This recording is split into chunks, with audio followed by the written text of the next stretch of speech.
नमस्कार, एक बार फिर से आप सभी का स्वागत है। इस वीडियो के माध्यम से मैं बहुत यूजफुल जानकारी आप लोगों के साथ शेयर करने वाली हूं, जो सुप्रीम कोर्ट के आए एक हाल ही के फैसले पर आधारित है। आज का सुप्रीम कोर्ट का ये जजमेंट पैतृक संपत्ति को लेकर है। पैतृक संपत्ति को लेकर तरह तरह के सवाल लोगों द्वारा पूछे जाते हैं कि पैतृक संपत्ति में किसे हिस्सा मिलता है, किसे नहीं मिलता है। पैतृक संपत्ति क्या हम किसी बाहरी व्यक्ति को बेच सकते हैं? बेच सकते हैं तो कब बेच सकते हैं और कब नहीं बेच सकते हैं? आज का ये जजमेंट आपके इन्हीं सवालों पर आधारित है।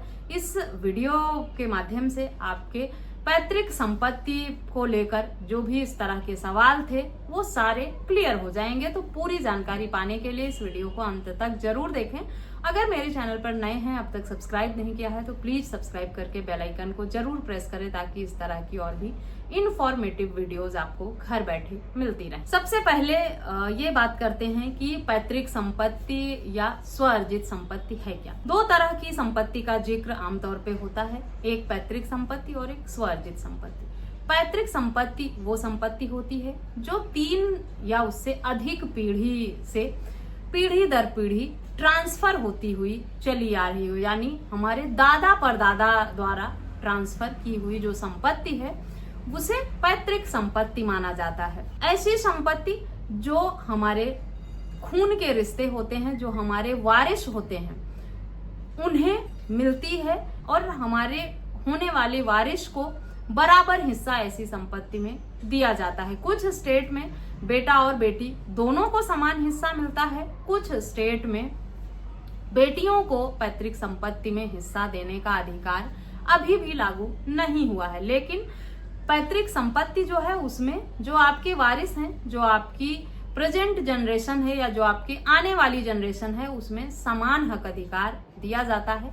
और अगर कोई व्यक्ति ऐसी संपत्ति को बेचना चाहता है तो वो जो भी आपके वारिस हैं उनकी परमिशन के बिना उसे बेच नहीं सकता है। स्वअर्जित संपत्ति वो होती है जो आपको किसी सेल डीड के माध्यम से या विल के माध्यम से, पार्टीशन के माध्यम से दी जाती है, यानी जिसे आपने खुद की कमाई से खरीदा हो या आपको किसी ने गिफ्ट किया हो या बंटवारे में आपको कोई जमीन दी गई हो हिस्सेदारी में, वो सब जमीन आपकी स्वअर्जित संपत्ति में आती है। और इस तरह की संपत्ति में जो आपके वारिस हैं, जो आपके आने वाली वंशज हैं या प्रेजेंट जो आपके वारिस हैं, उनको किसी भी तरह का हक अधिकार तब तक नहीं होता है जब तक आप उन्हें देते नहीं हैं। उसके मालिक आप खुद होते हैं, क्योंकि वो आपकी खुद की कमाई हुई संपत्ति होती है। उसे आप चाहें तो बाहरी किसी व्यक्ति को भी दे सकते हैं या बेच भी सकते हैं, और कोई भी आपके जो वारिस हैं उस पर ऑब्जेक्शन नहीं कर सकता, क्योंकि वो आपकी खुद की कमाई हुई संपत्ति है, खुद से अर्जित की हुई संपत्ति है। जबकि पैतृक संपत्ति में इसका उल्टा कानून काम करता है कि उसमें जो आपके वारिस हैं उनका हक अधिकार है, और उसे अगर आप किसी विपरीत परिस्थिति में बेचना चाहते हैं तो उन लोगों के सिग्नेचर होना जरूरी है, उन लोगों का नो ऑब्जेक्शन होना जरूरी है। उसके बाद ही उस तरह की संपत्ति बेची जा सकती है। और पैतृक संपत्ति जो है उसे बाहर किसी व्यक्ति को गिफ्ट नहीं किया जा सकता, उसमें हिस्सा नहीं दिया जा सकता, दान नहीं किया जा सकता है, या किसी बाहरी व्यक्ति को, जैसे किसी को आपने अडॉप्ट किया है या किसी अन्य व्यक्ति रिलेटिव या किसी के साथ आप हमदर्दी रखते हैं उसको देना चाहते हैं, तो उसमें आप उस व्यक्ति को हिस्सा नहीं दे सकते हैं अगर आपके वारिस हैं तो ये 2 मेजर फर्क होते हैं स्वअर्जित संपत्ति में और पैतृक संपत्ति में। कि स्वअर्जित में आप खुद मालिक हैं, पैतृक संपत्ति में वारिस पीढ़ी दर पीढ़ी ट्रांसफर होते रहते हैं और उन्हीं का बराबर हक अधिकार होता है। आप उन्हें बाहरी किसी व्यक्ति को उनकी मर्जी के बिना बेच नहीं सकते हैं, दे नहीं सकते हैं, ना ही अपनी मर्जी के हिसाब से उपयोग कर सकते हैं, ना ही उसमें हिस्सा किसी को ज्यादा या कम दे सकते हैं। आप सबको बराबर हक अधिकार दिया गया है। और पैतृक संपत्ति में जो हिस्सा है वो कोई बच्चा जन्म लेते ही पा लेता है, यानी फादर के पैतृक संपत्ति में अगर उसका कोई बच्चा पैदा होता है तो जन्म के साथ ही उसका अधिकार उसकी संपत्ति में हो जाता है। पैतृक संपत्ति में, उसका फादर उसको दे या ना दे। पैतृक संपत्ति को बेचने के लिए जो आपके वारिस हैं उनका कंसेंट होना जरूरी होता है। वो जब अनुमति देते हैं कि घर में किसी पारिवारिक ऐसी विपरीत परिस्थिति हो गई है जिसमें पैसों की बहुत सख्त जरूरत है और ज्वाइंट फैमिली की संपत्ति है वो, और उसको बेचकर परिवार के हित में ही आप कुछ ऐसा करना चाहते हैं, तब आप उसे कर सकते हैं। लेकिन स्वअर्जित अगर है आपकी तो आपको किसी से पूछने की, बताने की या परमिशन लेने की जरूरत नहीं होती है।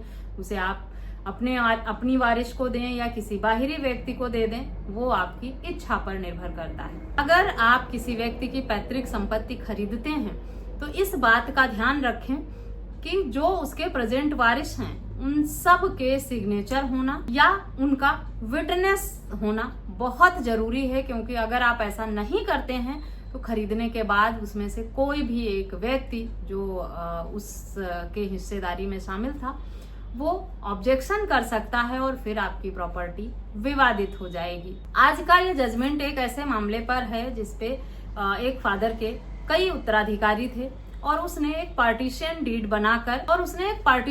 बनाकर अपने सभी वारिसों को संपत्ति का बंटवारा कर दिया था, जिसके बाद वो संपत्ति बच्चों के नाम पर हो गई थी। जिसमें से एक बच्चे ने अपना हिस्सा बेचना चाहा, उस पर अन्य जो वारिस थे उन्होंने ऑब्जेक्शन कर दिया कि ये पैतृक संपत्ति है, इसको बेचा नहीं जा सकता। लोअर कोर्ट के फैसलों से राहत नहीं मिली, कभी एक पक्ष में फैसला आया तो कभी दूसरे पक्ष में। उसके बाद मामला कोर्ट में पहुंचा। कोर्ट ने बहुत ही सही तरीके का तर्क देते हुए इस मामले में निर्णय दिया। कोर्ट ने कहा जब बंटवारा हो गया है और उस व्यक्ति को उसका हिस्सा मिल गया है तो वो हिस्सा, और वो पार्टीशन शूट के माध्यम से हिस्सा मिला है उसे, तो अब उसमें कोई भी व्यक्ति किसी भी तरह का ऑब्जेक्शन नहीं कर सकता है। उसका मालिक वो व्यक्ति स्वयं हो गया है और वो जिसे चाहे बेच सकता है। इसमें बाकी जो उत्तराधिकारी हैं उनका किसी भी तरह का दखल जो है वो कानूनी रूप से सुनवाई योग्य नहीं है, क्योंकि जब प्रॉपर्टी का पार्टीशन हो गया और वो ट्रांसफर होकर सेल्फ एक्वायर हो गई, उस व्यक्ति ने अपने नाम पर करा लिया, तो अब उसमें बाकी वारिसों का क्या हक अधिकार बनता है कि वो इस पर ऑब्जेक्शन करें।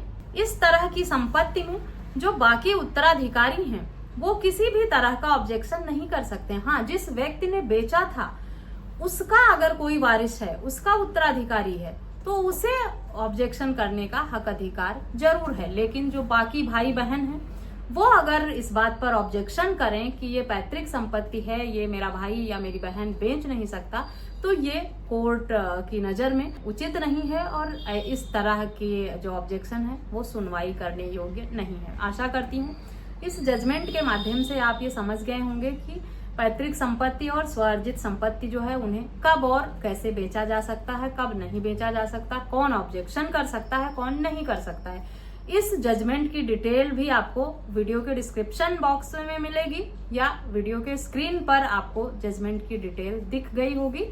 वहां से भी आप जजमेंट के नाम से सर्च करके PDF ढूंढ सकते हैं खुद से भी। वीडियो सुनने के बाद, जजमेंट पढ़ने के बाद अगर किसी भी तरह के कुछ सवाल हैं तो आप मुझे ईमेल, व्हाट्सएप या कमेंट करके पूछ भी सकते हैं। किसी अन्य टॉपिक पर अगर आप जानकारी चाहते हैं या कोई वीडियो चाहते हैं तो वो भी आप कमेंट करके मांग सकते हैं। वीडियो यूजफुल लगी है तो और लोगों के साथ शेयर करना ना भूलें और मेरे चैनल को सब्सक्राइब जरूर करें ताकि इस तरह की और भी इंफॉर्मेटिव वीडियोस आपको मिलती रहें।